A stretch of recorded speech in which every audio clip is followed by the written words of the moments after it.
Assalamualaikum. Okey, hari ni insyaAllah kita live.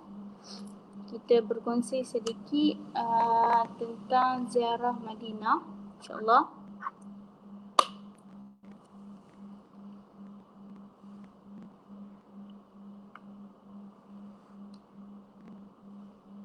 Okey, slide dia tak mungkin.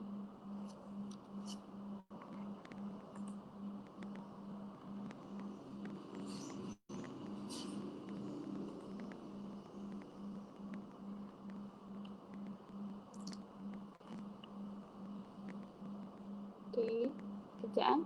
Line problem sikit.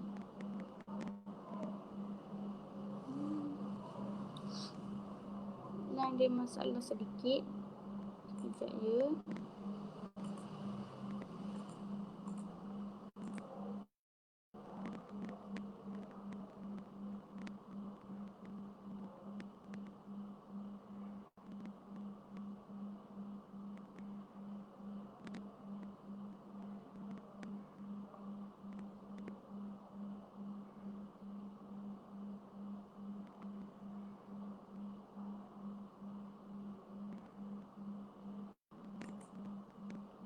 Agak terganggu sikit sebab line dia tengah down. Line tak pernah okey.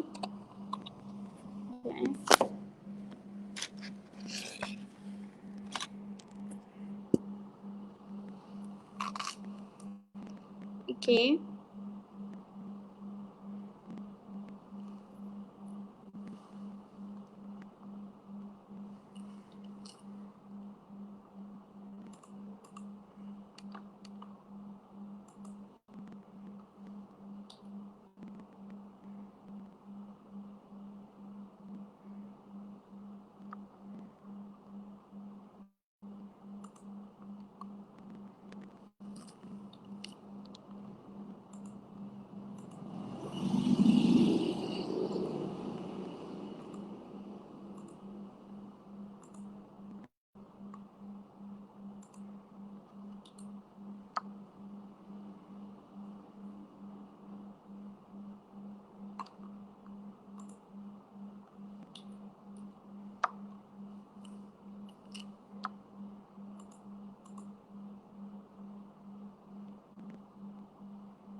Sekejap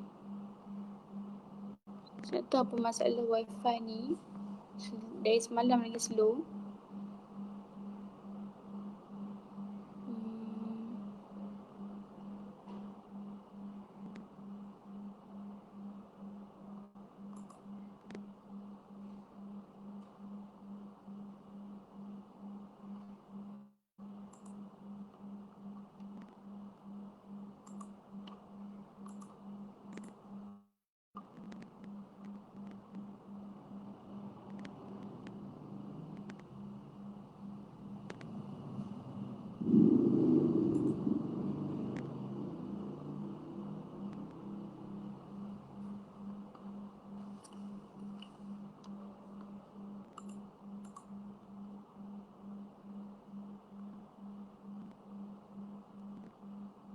Okey.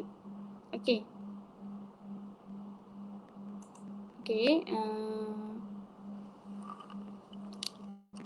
Pendahuluannya secara umumnya ziarah Madinah ialah tempat-tempat yang bersejarah di Madinah Al-Munawwarah, dan hukumnya adalah sunat. Sunat untuk kita menziarah lah.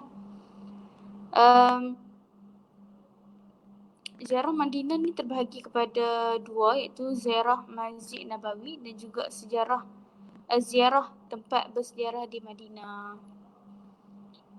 Dan yang kedua,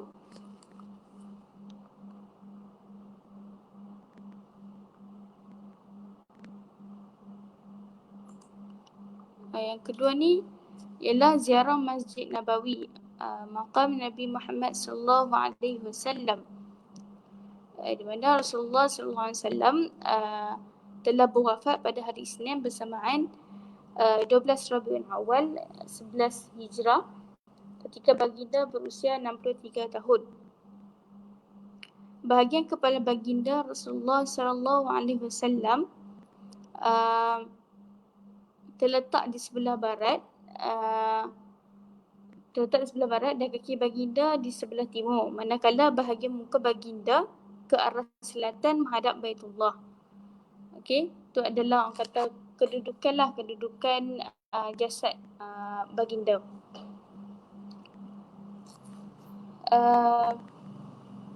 Yang seterusnya, Sayyidina Abu Bakar radhiyallahu anhu,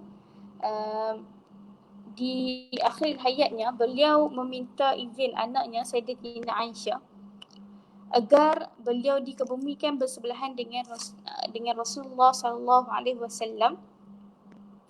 Selepas kewafatan Sayyidina Abu Bakar, jasadnya telah dimakamkan di belakang bahu Rasulullah sallallahu alaihi wasallam. Kan di situ kita ada makam baginda dan juga makam sahabat baginda lah. So kat sini adalah makam Saidina Abu Bakar ni berada di belakang bahu baginda lah. Maksudnya di belakang makam baginda lah. Yang seterusnya pula sahabat baginda juga Umar Al-Khattab radhiyallahu anhu. Beliau juga memohon keizinan daripada Sayyidatina Aisyah untuk membenarkan jasad beliau dikebumikan di samping sahabatnya Abu Bakar Siddiq. Selepas kewafatan Amirul Mukminin Umar Al-Khattab radhiyallahu anhu, jasad beliau telah dimakamkan di belakang bahu Sayyidatina Abu Bakar Siddiq. Maksudnya yang berdekatan dengan makam baginda ni adalah dua sahabat ni. Sayyidina Abu Bakar dan juga Umar Al-Khattab. Untuk Sayyidina Abu Bakar ni makam dia berada di belakang bahu Rasulullah, dan Umar Al-Khattab ni juga dia pula di belakang bahu Sayyidina Abu Bakar, di belakang makam bahu Sayyidina Abu Bakar. So kat sini boleh tengoklah kedudukan makam Rasulullah dan juga makam sahabat dia Abu Bakar dan juga Umar Khattab. Boleh tengok Rasulullah di sebelah kanan. So di sebelah kanan, lepas tu sahabat dia Abu Bakar di sebelah lagi, dan sahabat baginda juga di sebelah pada makam Abu Bakar lah. So boleh tengok kedudukan. So kat sini adalah depan tu adalah tempat jemaah lelaki mengucapkan salam kepada Rasulullah dan doa dan dua sahabat baginda. Okey.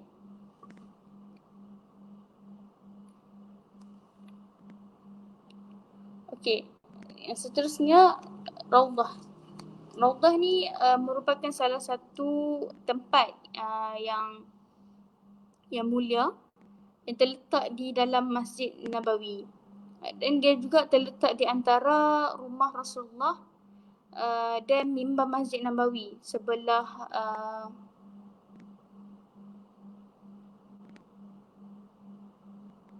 di sebelah barat.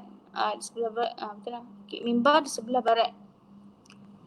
Okay, berdasarkan sabda Rasulullah sallallahu alaihi wasallam, di antara rumahku dan mimbarku adalah satu taman daripada taman-taman syurga. Riwayat Al-Bukhari dan Muslim. Jadi berdasarkan sabda Rasulullah ni kita dah tahu dekat situ ada satu taman orang panggil Raudhah,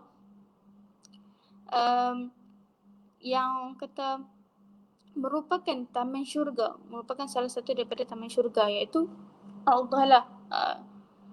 So kita patut bersyukurlah siapa yang dapat masuk Raudhah tu, siapa yang kata berpeluang untuk masuk Raudhah. Dulu waktu saya belajar, saya pernah tanya almarhum ustaz saya.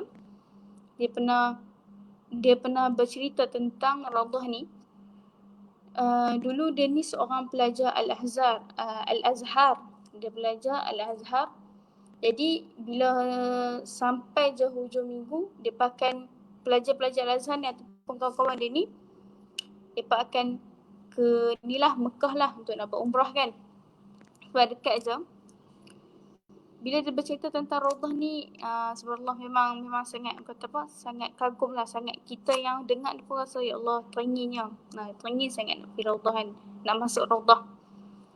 Bila dia cerita, waktu tu tak ada orang. Waktu tu memang tak ada orang lah, tak ramai. Maksudnya tak ramai sebab dia pergi hari yang kata apa, bukan musim yang orang ramai dia kata.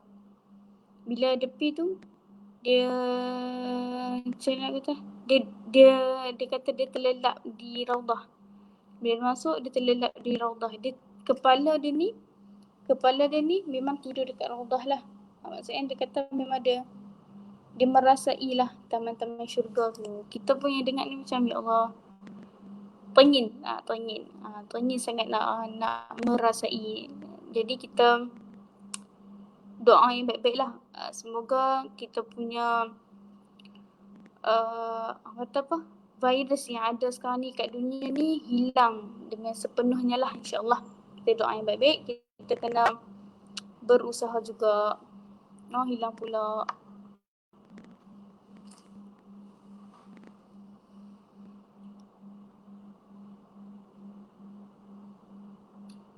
Dah hilang pula.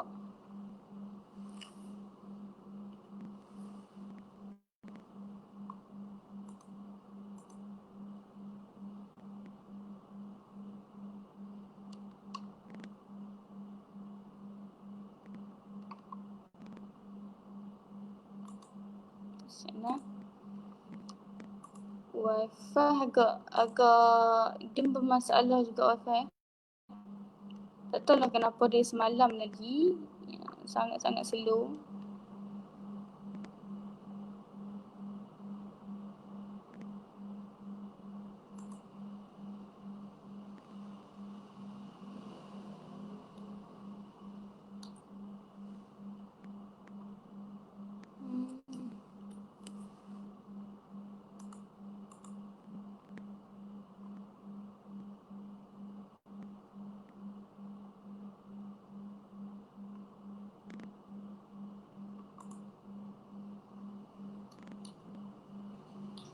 Tak apalah, kita bercerita je lah.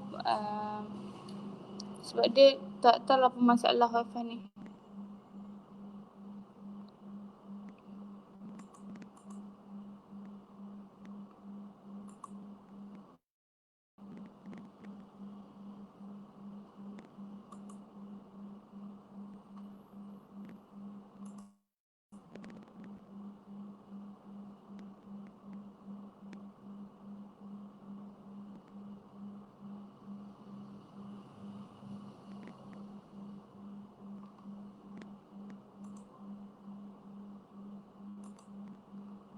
Okay, seterusnya kita beralih pula ke perkuburan Baqi'. Okay. Baqi' ni merupakan sebuah kawasan perkuburan bagi penduduk kota Madinah semenjak zaman Rasulullah SAW dan masih digunakan sehingga ke hari ini. Okay. Baqi' ni merupakan kata perkuburan yang digunakan dari zaman Rasulullah sampailah ke hari ini. Kalau kita dapat tengok banyak kata perkuburan sana lah. Okay. Perkuburan Baqi' ni merupakan makam bagi ummahatul mukminin, iaitu isteri-isteri Rasulullah SAW, kecuali Sayyidatina Maimunah binti Al-Haris dan Sayyidatina Khadijah binti Khuwailid. Okay.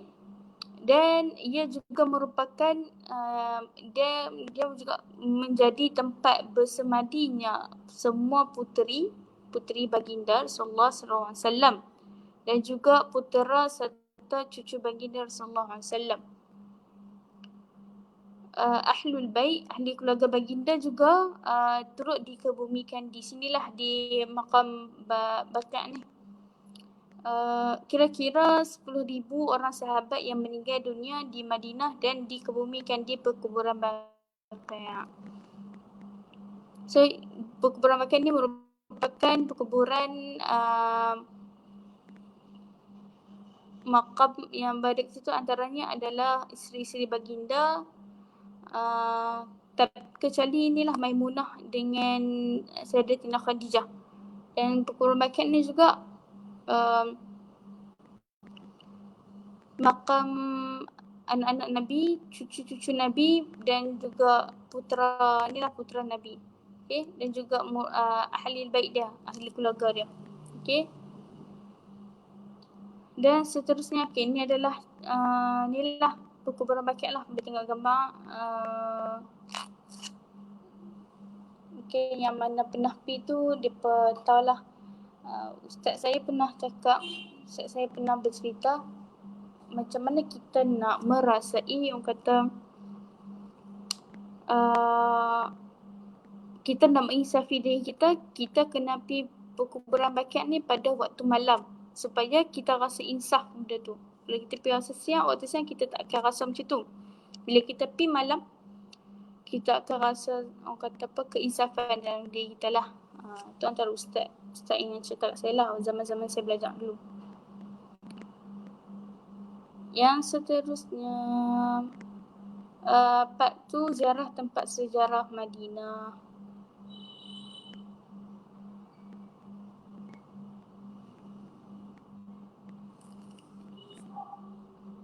Oh, itu saja. To be continue. So, itu adalah orang kata antaranya lah. Okey, untuk itu saja sebenarnya hari ini. Wallahualam, semoga perkongsian hari ini dapat memberi manfaat lah kepada semua. Saya sudahi dengan wabillahi taufiq wal hidayah. Assalamualaikum warahmatullahi taala wabarakatuh.